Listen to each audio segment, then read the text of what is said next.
আসসালামু আলাইকুম। ইদানিং পেশোয়ারি খাবার দাবার খুব বেশি দেখা যায়, তাই ওইদিন চলে গেলাম পেশোয়ারি খাবারের স্বাদ নিতে লিটল পেশোয়ারে। চট্টগ্রাম শিল্পকলা একাডেমির ঠিক অপোজিটে তাকালেই দেখতে পাবেন লিটল পেশোয়ার।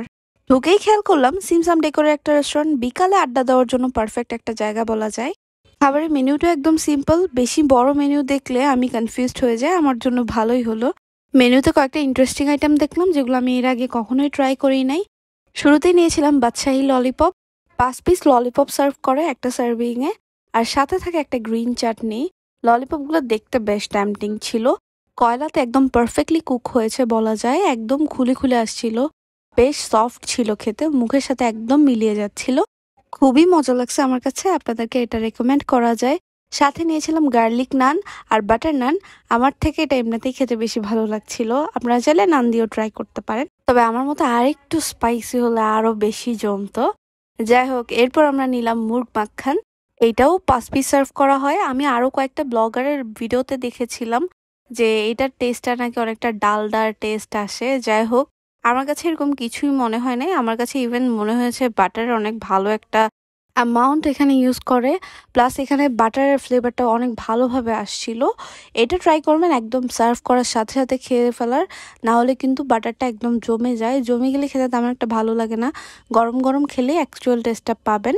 এটার টেস্টও ঠিকঠাক ছিল, বাট একটু সুইট ছিল আমার জন্য। যদি সুইটনেসটা একটু কমানো যায় তাহলে এটা আরো বেশি ভালো লাগবে। এটা এমনিতে খাওয়ার থেকে নান দিয়ে খেতে বেশি ভালো লাগছিল। ওভারঅল আমি বলবো যে সুইটনেসটা যদি একটু কমানো যায় তাহলে এটার টেস্টটা আরো বেটার লাগবে খেতে। তারপর আমরা নিয়েছিলাম মালাই লাসি। মেনুতে লাসি দেখলে তো অর্ডার করা মাস্ট। এইখানে লাসিটা বেশ ভালো অ্যামাউন্টে সার্ভ করে, প্রাইসটাও রিজনেবলই লাগছে। লাসির কনসিস্টেন্সি খুব বেশি থিকও না থিনও না, মিডিয়াম কনসিস্টেন্সির একটা লাসি। লাসিটা এমনি ঠিকঠাক ছিল, বাট জিরাটা যদি না দিত তাহলে বেশ ভালো জমতো।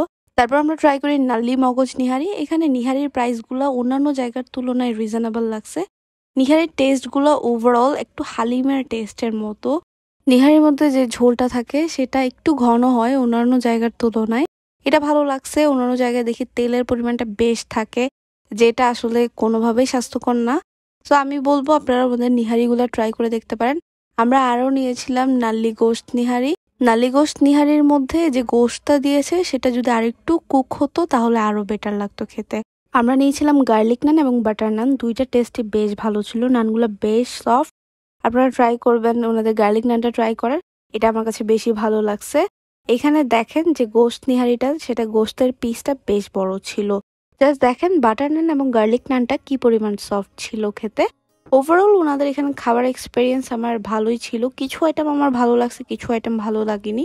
লিটল পেশোয়ার থেকে আমার বাদশাহী ললিপপ, নালি নিহারি আর ওনাদের নানগুলো বেশ ভালো লেগেছে। আপনাদের এগুলো রেকমেন্ড করতে পারি, আপনারা ট্রাই করে দেখবেন। ইনশাআল্লাহ নেক্সট একটা ভিডিওতে দেখা হচ্ছে। সবাই ভালো থাকবেন, সুস্থ থাকবেন। আল্লাহ হাফেজ।